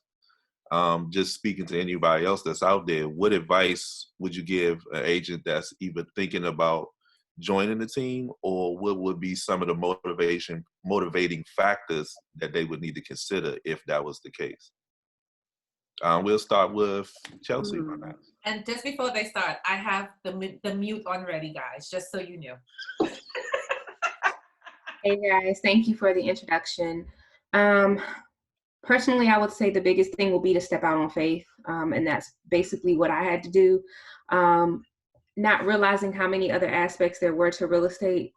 Working in property management, I was used to taking people on tours, showing them the property. But being on this team, I see that there's way, way, way more than that. There is building that rapport. It's not just that first initiation of contact, it's building and maintaining and following up. So I think that just stepping out and just trying new things, following models that are already set for you is probably the best advice that I can give someone that's looking to start. Thank you for that. Mr. Jarvis, same question. And I want to piggyback off of something Chelsea said stepping out on faith or whatever. You have to be willing to step out on faith. Like she said, when joining a team, if you're thinking about joining a team, you have to know what type of person that you are and what you're trying to do with your business or whatever. Knowing what type of person you are, I mean, like if you don't feel like you're the type of person that can work around other people or work with teams, if you don't take good to instruction, I might honestly say that being with a team is like not for you or whatever. I didn't know anything about a team, being on a team before I joined. I, like Chelsea said, stepped out on faith because I wanted to be in the best position possible to help me do what I want to do with my business. I'm the type of person that needs structure and need guidance and need people behind me pushing me, and that's exactly what I get from being on a team, being on this team. I don't know about all other teams. I've never been on another team, but that's exactly what I get from this team. And it's good, man. It's real motivating being here. Like I said, and like Chelsea said, you just have to step out on faith. It's all, it depends on what you want to do with your business and where you're trying to take your business to. Thanks, appreciate that. Miss Antoinette, same question. Hi, everybody. So first, I just have to say I am so humbled, and I appreciate Miss Pat and Regina and Mike and Lisselle. Like, Regina, you about to have my lashes come off. I did these this morning just for you guys. But to answer the question, I would first say decide whether you're in real estate as a business or a hobby, right? There's a difference. There's a big difference. And then aside from that, remember and ask yourself what's your real why. It's bigger than a paycheck. It's bigger than commission. And that's basically what the leadership panel alluded to. And I'm grateful to be a part of a brokerage that really helps you to dig deeper. It's not a transactional business. It's a relationship type of business. And Pat and Emmerich they've created a culture of that for us as stakeholders. And then lastly, I would say, do it sooner rather than later. Me being a single agent prior to joining a team, I certainly have seen my business grow exponentially being a part of the team. And really the training that you get with KWPP, I don't know about other brokers, but the training that you get with KWPP is reinforced with the team, partner with the support, and certainly the accountability. As my coach would tell me, don't try to chop down all these different trees at one time, stay on one tree at a time. But really all of the things that will culminate, it will really allow you to watch your business grow and you evolve as just a business owner. And I think you'll thank yourself for it later. Awesome. Thank you for that. Miss Kim down in Chesapeake. Chesapeake Beach. Thank you, everybody. Thanks. I'm like, I have to say, I was like Mike, thinking I've made notes, but I'm about to throw them all the way. I was adding to them as Regina was talking, and I wanted to say first that at KWPP, Miss Pat, the culture is phenomenal. She went on my first listing appointment with me, and she has all of these agents, and you feel like you're the only one. So, I'm not gonna cry because I'm a big crier. So to answer the question about what advice if you're considering joining a team, my first thought is to know why you want to join a team. So you have to know why a team would be a good fit for you and why you would be a good fit for a team. And to observe the team, don't just say, don't join a team because everyone else is saying you should join a team. That's a good thing for you. Observe how that team operates. Go to some of the events if you're considering joining a team, and talk to the team leads. Express your why, as Antoinette was saying. Why are you in business? What is it that you desire from the team, and what you think the team can do for you, and what you can add to the team? And talk to some of the members, if you know the members of the team, and get their perspective about the team.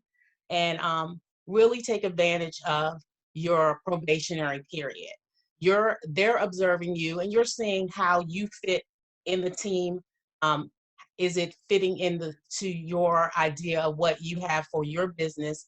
And also, is the chemistry good? Because you're going to work with these people. You're going to work closely with not just the team leads, but the people on the team.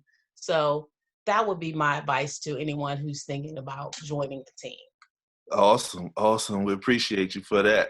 And we're going to start off with you. First questions are for you, Kim, and it's primarily around mindset. So during this whole COVID-19, what type of mindset did you have to have in COVID-19 to continue moving through your business? Okay, so this is one of the things that I had to add to what Regina said. I had to become, mindset is paramount, first of all. Your mindset in this time, if no other time, is definitely paramount. And I had to pivot my mindset, and I think a lot of agents did or do need to pivot their mindset about their business. And what she said was so struck a chord, is you have to become comfortable with being uncomfortable. Because for me as an agent, I like to, my legion was normally door knocking and open houses. I'm a face-to-face, I like to talk to you. And I had to pivot greatly and pick up that phone and recognize that picking up the phone didn't mean that I was selling anything. I was still getting that contact. I was able to talk to people and say, how are you doing? How is everything going? And it invariably turns around to business, because I identify myself as a real estate agent. But my first question is, how is your family doing at this time? Is there anything that I can do for you? Because that's really part of our, as Ms. Pat said, part of our culture. That's who KW is. And I've learned such a phenomenal, I don't know if the word's phenomenal, but I've learned such a lesson in this process, is that you can still touch people. And as Regina said, I'm getting comfortable with being uncomfortable. And now I'm not uncomfortable anymore. Awesome, super. And and lastly, Donnell, can I say this? Yeah. You have to embrace technology. I have been dragged in it, kicking and screaming, but actually being on a team and having our huddles in the morning help. I don't know what I would have done without that. And that was a good last answer, because that segues into the next question. So prior to you becoming on the team, you was an individual agent. So what's the difference now being a part of the team than what it was when you was individual agent? Okay. Well, actually, I don't know, to be honest, if I would have survived this time without the tools and resources that being on a team has given me. The structure that the team gives me as an individual agent, I probably would have, called a few people and like Regina said, been on the couch a little bit and been thinking, oh, well, probably running in circles, trying to figure it out. And being on a team, I had someone saying, well, take this direction, take this road, okay, do this or do that. And that has been extremely helpful. The structure and accountability, like Jarvis said, I work better under that type of system, because left on my own devices, don't let my sons hear you say that, I can be a little not as structured. so I think that, yeah, being an individual agent, my mindset might not have been where it needed to be. The leverage of being on the team definitely helps. I mean, as an individual agent, I had a transaction coordinator, but Margaret does so much more, front, back, everything. It's like night and day being on a team versus being on an individual agent. You don't have the same resources, but also the camaraderie. As Liselle said, we see each other every single day. And it's not that I didn't know other people in the market center, and I probably would have touched base with them here and there, but you see your teammates every single day. You get to ask questions, you get to bounce ideas off of each other, and you're with like-minded people. So the like-minded people and being able to share your ideas and call someone and say, well, what do you think about this? Or how would you do this? Also is extremely helpful than being with an individual agent. Another thing I would say is the knowledge and resources that you get on a team versus being an individual agent. The market center that we work in provides a lot of information in itself, but a lot of times as an individual agent, you have to seek out things too if you're not a part of a market center that does provide that kind of information. On the team, I can't speak of all teams, but in our team, we're always having training sessions and people coming in and feeding into us, loan officers and all types of, town halls. So we're always getting information that we don't have to necessarily go out and run and seek it. It's given to us. And lastly, I have to say, our OP always says, relationships will take you where money can't. Mm-hmm. And being on a team, especially this team, they have already cultivated relationships. Your teammates have cultivated relationships. So just by being on a team, you have access to those relationships that as an individual agent, you have to take the years and times, and you may never cultivate the relationships that all of your teammates have cultivated that you have access to now. So that is my... Thank you so much. And we definitely appreciate you, that's for sure. Mr. Jarvis, what's going on, sir? What's going on, a lot of the last part of what she said kind of segues into your first question, because you came from another brokerage. So just talk a little bit about how joining the right brokerage makes a difference in your career. And the other brokerage shall not be named Jarvis. I know how you are. Shall not be Jake. We have people watching. I got you. So yeah, I definitely did come from another brokerage before joining KWPP. Joining the right brokerage is very important. The brokerage that I came from or whatever, I didn't get a lot of the things that I get at Keller Williams now or whatever, as far as the training, the support. I feel like I was spent the whole first year and a half trying to build my business stuck in the mud or whatever. Like when you coming into real estate, it's very important that you interview the brokerages that you are thinking about joining and seeing what they can offer you and knowing what you want to do with your business, where you're trying to take your business to, and finding the right brokerage that has the tools or the training or whatever to help you take your business where you're trying to take it to. I've been with KWPP for a couple of months now, and I have way more business going for me now than my whole first year and a half at the other brokerage. So like, I'm speaking from experience. It's very important that you know exactly what you want to do with your business, and you interview these brokers and brokerages, and understand what they have, the tools and the training and the systems that they have that can help you get to where you're trying to take your business to. It's very important. Like I said, I'm speaking from experience. I'm now feel like I'm actually practicing real estate now. That's how I feel right now. I feel like I've almost 2 years with a license, and I feel like a brand new agent, and I'm loving it. It's fun. I'm doing exactly what I wanted to do. I'm being able to help people.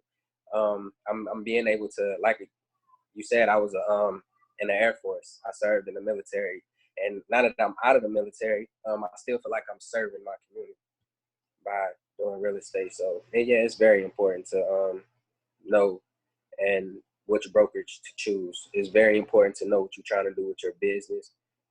It's imperative that you interview these brokerages before you actually hang your license up. Nice. And we appreciate the service as well.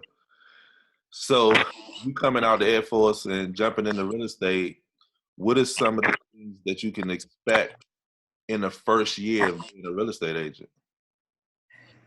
Oh man, your first year, when you get a license, He took it like, yeah, the first year. like me, and I'm pretty sure like a lot of other agents in the business right now, you can't get a license and just automatically think you're gonna get in this business and make money. It don't work like that. It takes time. You have to put grind into it. You have to put time into it. You have to make sacrifices to get things going the way that you want them to go. You can't just get a license, go hang your license up with a brokerage and think that business is gonna fall into your lap. You actually have to go out there and get business. You have to. I didn't even know what lead generation was before joining Keller Williams. I remember I used to ask my broker for scripts and how to do this and how to do that, and I never heard the word lead generation at all until I came over here to Keller Williams. So your first year, you have to expect for things not to pick up so fast. You have to be patient. You have to practice patience, and you gotta have grind. Like, if you don't work, you don't eat. That's that. Wonder where he got that from. You don't work, you don't eat. All right, thank you. We appreciate you, Jarvis. Next up is Miss Chelsea, a dual career agent. So most of your questions is roughly around dual career. So your first question is, how do you generate leads, especially being dual career? Like, how do you manage that? Ooh, seizing all opportunities. That's basically probably the most important thing. Wearing your name tag in the grocery store, in the mall, in the nail salon, having your cards on hand. My favorite thing is after a long day of my 9 to 5, going to sit at Jasper's and talking to people all the time. I've given probably about 100 or so cards out at Jasper's and got some leads that way. I sit in the dentist chair and say, hey, you know anybody looking famous? You know anybody interested in buying or investing in real estate? But once you get that, like we talked about the models, once you get that down, you can definitely tweak it to how you see fit. But just being personable, using my own personality. I've had a couple of my coworkers as clients as well. So just get to talking, and my famous thing of eavesdropping, sitting at the bar or restaurant. If I hear somebody talking about moving or anything, I try to throw that real estate in there. So I think that's probably the best way that I've generated leads so far. Awesome. Everybody don't really think about that. You every time you out, wherever you are, it's always an opportunity to generate some type of lead, some kind of way. And Donnell, you know what I love about Chelsea is that she's also very intentional. So even though she is going to Jasper's to have a drink, because Chelsea, don't fool us, we know you're going for that drink. But she's also very intentional that, yes, I'm having that drink, but I'm going to talk to people or eavesdrop and listen to anyone that's talking about buying a house, selling a house, or they might be talking about some type of experience they're having, right? Right. Yeah. So I love that about you, Chelsea. It's not just about the drink. It's about getting your business to pay for that drink. Okay, we're not going to plug them in right now. So your next question is, while you out lead generating and things like that, since implementing in your business, what tool or application do you use right now currently to help increase your business? My CRM, FirePoint, is definitely my real estate right-hand man, because it does some of the things that I can't do, or I don't have the time to do physically working another job along with. So it sends me reminders. It'll send out communications to some of my leads to say, hey, still thinking about you. Check the interest rates right now. So that's really been my backup. So that is definitely my right-hand man. And I will definitely say that a little plug from me to my team and Donnell and Lisel is that you guys are definitely inviting of people who, and considerate of people who are dual career agents. Coming into becoming a real estate agent last year, the first person I really talked to was Donnell, and he told me all of the requirements. And I'm like, I can't do that. I gotta go. You know, my main bread and butter comes from my 9 to 5. But I took a year of trying to do it myself and realized that I couldn't. And I felt that with their model, I wasn't going to fit in with it. But it has provided me with so much accountability. And I'm blessed to be able to be a part of the team, because I probably would have set my license to the side by now. And you guys get me up every day, bonnet on and all, and get me going and keep me motivated. And tough love is the best love sometimes, because definitely Lisel tells it like it is. And I love that about you. But you guys have been motivating and so accepting of, you know, making meetings at times that we all can meet, doing different trainings. Definitely during this COVID-19 phase, I have been able to establish the Shift Happens hashtag, is because this has been the greatest season of my career yet. And it's all about me finding time. Now I'm not spending 2 hours of my day, an hour driving to work and an hour coming home. That extra time I can use for lead generation. I'm on one computer for work, teleworking now, and I'm on my other computer, you know, sending out messages, checking in on people, using my lunch break. Yes, I may be sitting on my couch doing it, but now I'm doing both. I'm sitting on my couch and I'm generating. So definitely using that CRM has been everything to me. And it's I can even make calls and it records my call. So if I forget I talked to somebody about something, I can go replay that and say, okay, yeah, they did tell me, you know, they want to move in 3 months, or they have some certain circumstance that they want. So I can kind of play on that when I reach back out to them and say, I remember you talked about that. It allows me to put all my notes in, use those as talking points, so people know that you're coming from a place of contribution instead of a place of business or selling. So definitely thank you guys for being considerate of dual career agents and welcoming them and working with us. It's greatly appreciated. It's been a blessing. We're here for you. And my last question for you was, we had a book club and we was reading the Shift book in the morning. So if you can just talk a little bit about how that helped change your mindset a little bit. Oh, wow. So with Amazon going on, I tried to order the book. I've had to read so much over the years that sometimes reading is just like, so what I did was download the audiobook. It got me up. I went running, listening to it. And even though that book was not written at this time to specifically speak to COVID-19, I don't remember what year it was written in, but it still speaks exactly to what's going on, because it tells one thing, says if you're not going to do it, somebody else will. We have agents that are without jobs right now that are sitting on their couch and saying, okay, like you said, we're going to pick up when this is over. But when you pick up when this is over, the TaylorMade team is going to already have all of your leads. I'm just saying, no shade, all shade. But add KWPP as a huge family. We're going to keep working. We're going to keep pushing. And like Lisel talked about earlier, we were already prepared for this. Who would have known that we would have to go total digitally when we speak digitally every morning? We're on conference calls. I'm wiping the eye boogers out my eyes. They've seen me look the worst in the morning, but they still encourage me. We talk about it. We talk our goals. We talk our commitments. And we talk about the difference between goals and commitments. That's the biggest thing that I've learned being on the team. You can have your goals, but what are you going to commit to in order to reach that goal? So my ultimate goal is to become a full-time agent and leave the government life alone. So I'm taking these smaller steps of building my business, building relationships, and making my experience what I want it to be while on the TaylorMade team. That was awesome. We appreciate you. It was. Miss Newton. So Yes. I met Antoinette on email. I just got an email. I think I was at family reunion one year and just got an email like, hey, I saw you in the magazine and it looked like you guys were doing stuff. So how can I be a part? And that's where our relationship came from.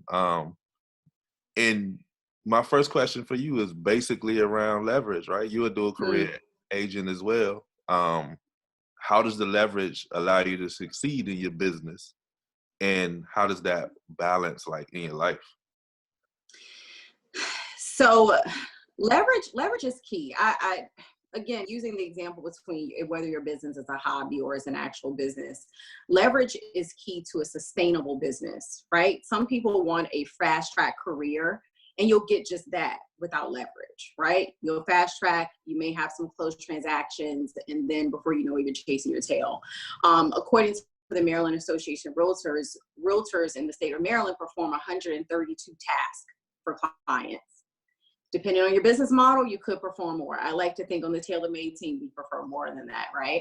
And which speaks to our success. It's impossible to perform all those tasks and execute with excellence because our clients expect excellence and they deserve excellence. It's impossible to perform all of those tasks while also having a work-life balance without leverage. Just a couple of days ago, I had a closing at the same time that I had a new listing. That one needed a lockbox, took the lockbox off of the other one. I had buyer's consultations, emails flying back and forth.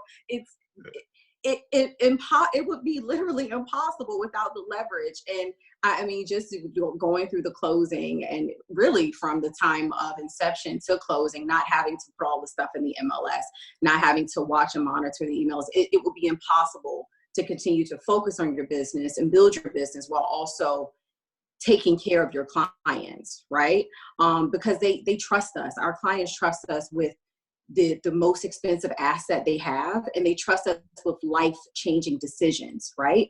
Whether it be that they're moving out of state because of a job or family reasons, or they're moving up to a home, or they're downsizing, they trust us with this. And it's serious. It's not to be taken lighthearted. And so the leverage can literally not only help catapult your business, but also just making sure that you're taking care of your clients in the way that they expect us to. So the leverage, the training, the accountability, the vendor relationships has afforded me as a business owner to, at this point, almost triple the amount of business I've done so far for this year compared to what I did all of 2019. So the leverage is key. Awesome. And I know you've been pushing and we're starting to see your business grow tremendously. What are you focusing on this year to help grow your business that way?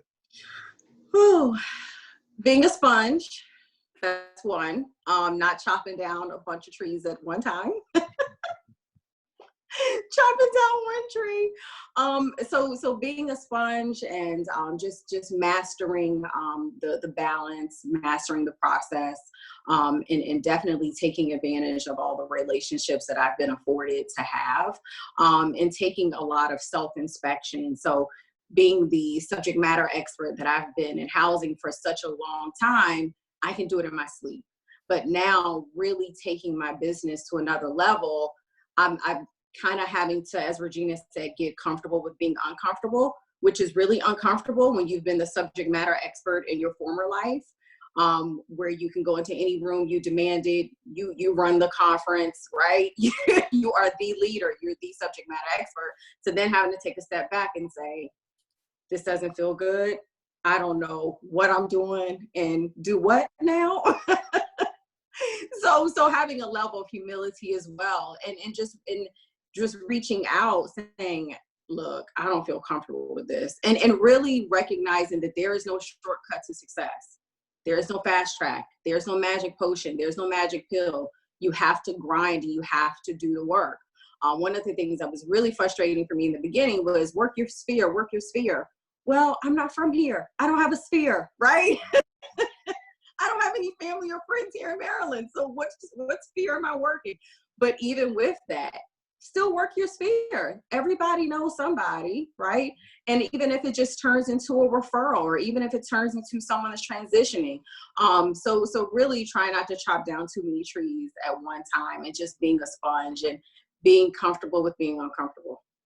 Awesome, man. You have adapted that. So I know it took a little time, but you did. And my last question for you is, we just rolled out something last week in reference to commitment, and created a group around that. So talk a little bit about that and what you think about it, and explain it a little bit. So the commitment was a choice. Because although you're in a team, you still are an individual business owner, right? So you have to know that even when you're in a team. But having the opportunity to be a part of a focus group. So as Chelsea and everyone else on the team has alluded to, we have these calls every morning, 7:45. Period. So and I get faces every morning at 7:45. Let's be real. Regina and Pat, they're being nice right now. Maybe. So aside from those 7:45 calls, for the next 4 weeks, we'll have weekly accountability calls. And this was optional. This was not something that Lisel and Donnell, forced down our throat. This was optional. That if you want to take your business to the next level, in my mind, I've said that May will be amazing. So if you want your month of May to be literally that amazing, participate in this group. But again, it's your business. You can do what you will with it. No one's going to force you to be successful. It's optional, right? It's optional if you're going to take the necessary steps to take advantage of the resources. And at the end of the day, Lisel and Donnell, they don't have to have a team. They can do really well as individual agents.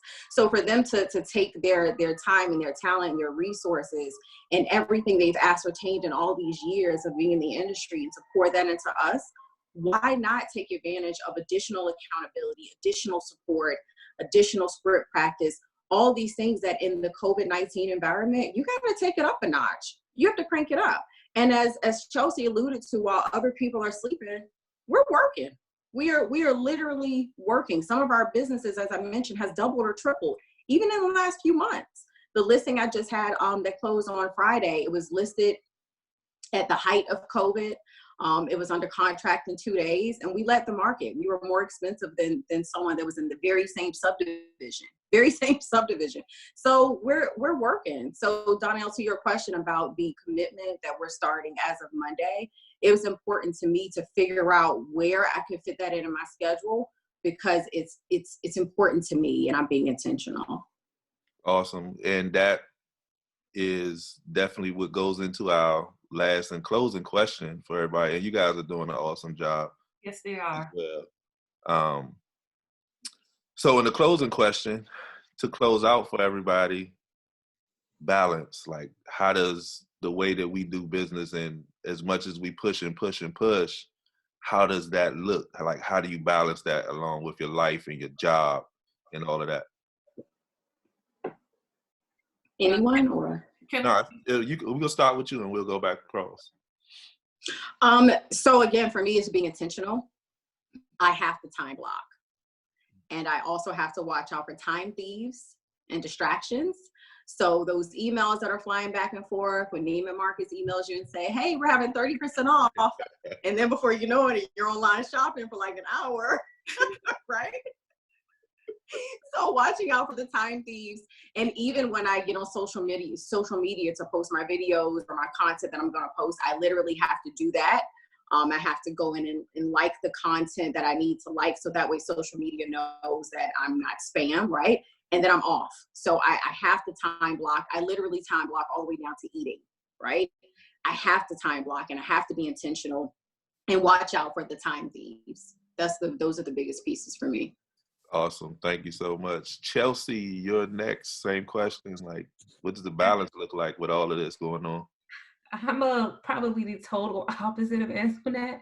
I can't time block to save my life. There's always something that's coming up, whether it's from my day job or what have you.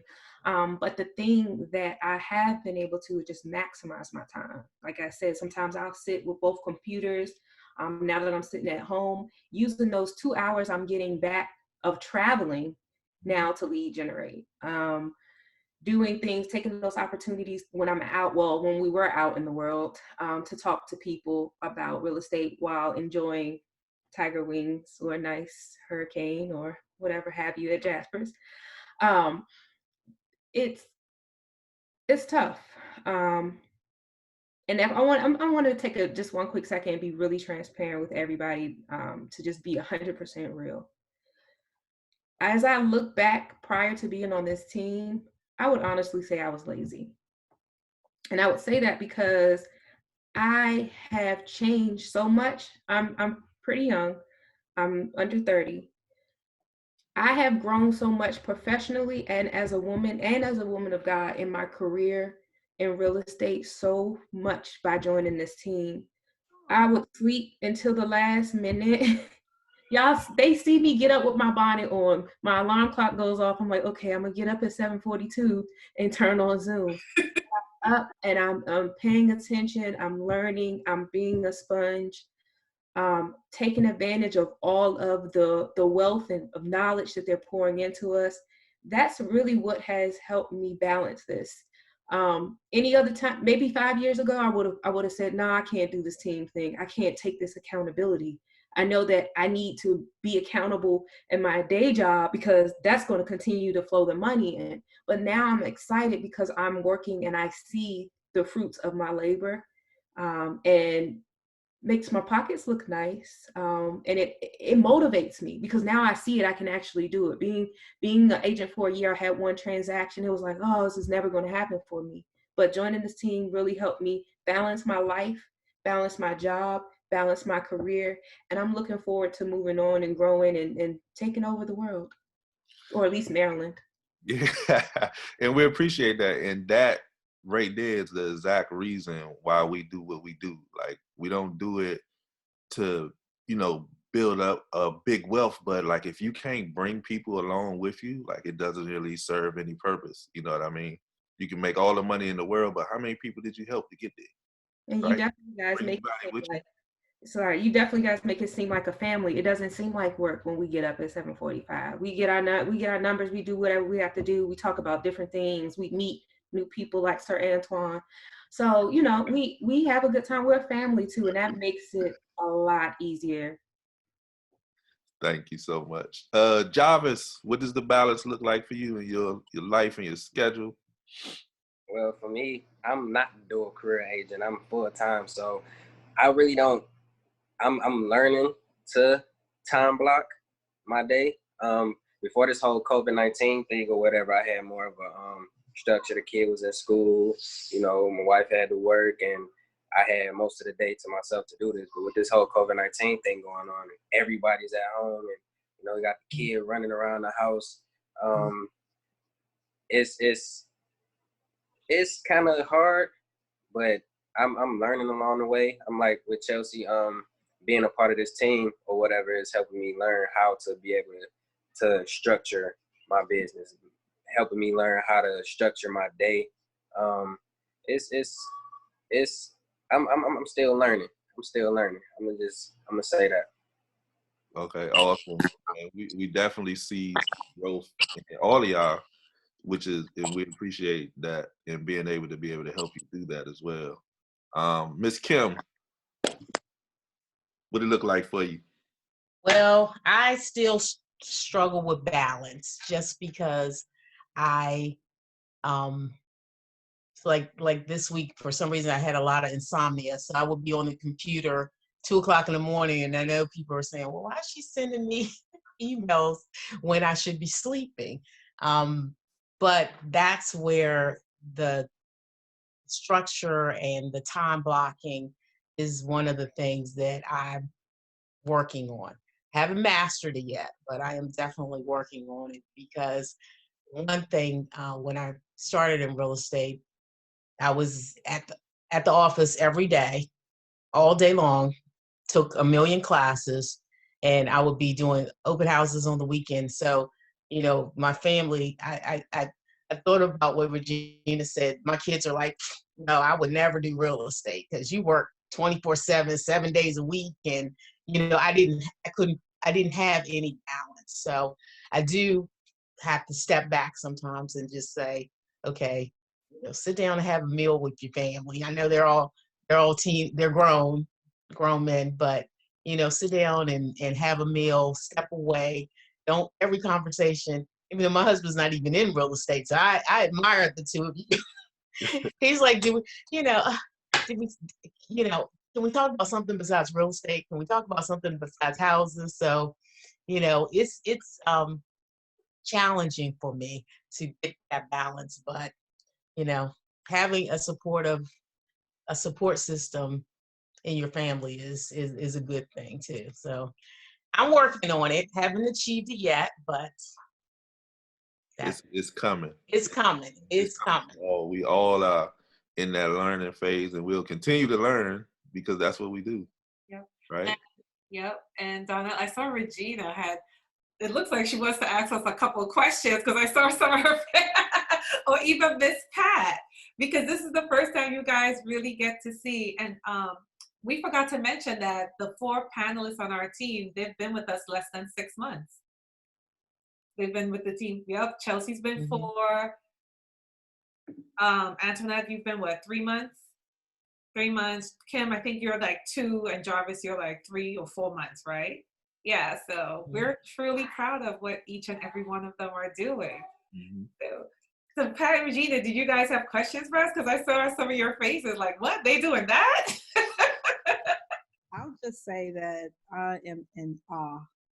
I think that when I do have a fond memory, and I think that it's important that people understand what that's all about. Life is about counterbalancing. There is no such thing as a balanced life, right? So you got to decide what matters most at that time, and then you lead toward it. Then you got to give the other side, whether that's business or personal, an equal amount at a later time. You got to make up the difference because you will always find yourself in counterbalance. And so there was a couple of things that I wrote down, and one of which was the party bus. And you got to have a perspective about the party bus. Some of you all know about the party bus, some of you don't. So when you work, what I know about TaylorMadeTeam is that they create counterbalance. They create the time for you to work hard, and then they give you an opportunity to play hard. Most teams forget that element. They just want you to work, and not play. So it's important that you're on a team that cares beyond your measure for you and helping you find a nice little balance. So all I can say is I'm grateful just to be a part of it. I learn from you all the time, just watching, looking back, like, hey, can I do that? I'm gonna go with that. And so we have a history of just ripping off and duplicating what other people are doing. So you all are an example of great culture. And I just had to share that. And then Antoinette, that amazing thing, girl, I hope you ain't got to copyright it because we ripping that off and we duplicating it. Okay? Antoinette, post it first. Antoinette, post it first. So it's just been a pleasure to hear and glean from you all. Jarvis, I like your realness. I'm so impressed with the idea that, you confessed what was lead generating. I mean, I was walking around in the world of existing thinking that, this is what we do when intentionality creates the wealth. Kimberly, I think that for you, the biggest thing that I'm most pleased of is that even though, you are more seasoned in this world, you do not allow that to be the thing that holds you back. Yeah, technology is not an easy thing, especially when you had a cord phone in the kitchen that was real long and it took you to the bedroom. So it's those things, right? And then Chelsea, I just got to tell you something that has really impressed me about who you are. You found your niche. And so many people have no idea how to do it and how to do it really well. So if it's 1 or 2, no more than 2 drinks at the bar, and you have sound relationships, right? That's a great thing. I mean, that is a great thing. In fact, I have had agents who have been inducted on the board of directors of the bar. You know, they have their names on the bar because they have been so committed about being in that location. And there's something to be said about that, because with loyalty, you get benefit. You get benefit. They treat you even better. They can set you up and set the stage for you when you have someone come there as a guest. Okay, I could go on and on. All I'm saying is this is an amazing team. So thank you for being the example. Thank you for being the leader that you are. Thank you. We appreciate you. And yeah, Jarvis, Chelsea, and Kim, sorry you weren't with the team at the time, so y'all missed the bus. But Chelsea had just joined. No, Chelsea, you just joined, so you got the party bus. So it was lit too. Lit. Everything, baby. Oh, am I still on? Let me get off. Miss Pat. All I would like to say is great job to all of you. I'm just so humbled and proud and blessed to be in business with each and every one of you. And so thank you to all of you. Thank you. We thank you, definitely. For sure. And I believe if we don't have any questions in the box? No questions. I think we gave a ton of information. Mike, you got any questions, or are you still taking notes? I'm still taking notes. But I will encourage, it's always exciting to see the 4 youngins come on board, and I love seeing that. The funny thing, all 4 of you have 4 different testimonies, different walks of life, but the most important thing is stay hungry. And that's what I heard, and I hear it now. That's exciting for us old heads because you're coming with some kind of energy. I'm talking about me and Donnell. That's it. That's why I said old heads. Ooh, Lord. But the thing is that stay hungry.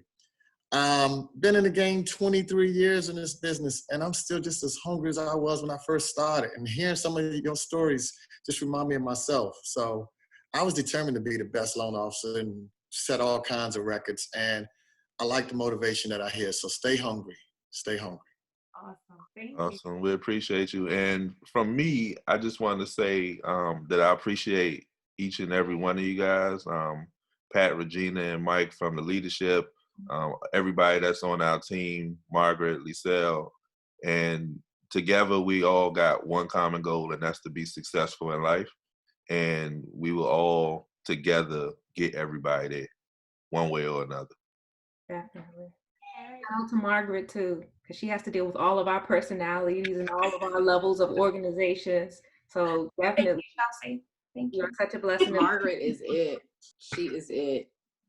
Oh, wow. Let me just say, I will add this, and then I promise I'm not coming back on. Margaret, without you, I totally understand why your name is the glue. Okay, they have deemed you as the glue. Without you, like, that creates job security. Understand that. And it's greater than just a job because you don't think that way, right? However, without you, oh man, you think they looking all good right now. They look handsome, and she is just looking amazing. They would have a different look on their face if something should happen to you. So know who you are to your team and continue to do what you do for them, because you do a great work. Yes. Thank you, Miss Regina. I appreciate that. The glue. Yeah. She had a day off yesterday, and I was like, what? No, wait.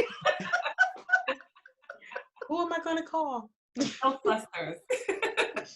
All right. Well, with that being said, we are out. We are over time a little bit, but we do appreciate each and every one of you, especially Regina, Mike, and Miss Pat. We know you are very busy, so truly, truly appreciate it. Thank you, thank you, thank you. And with that, anyone else? Donnell, you have any closing words for us?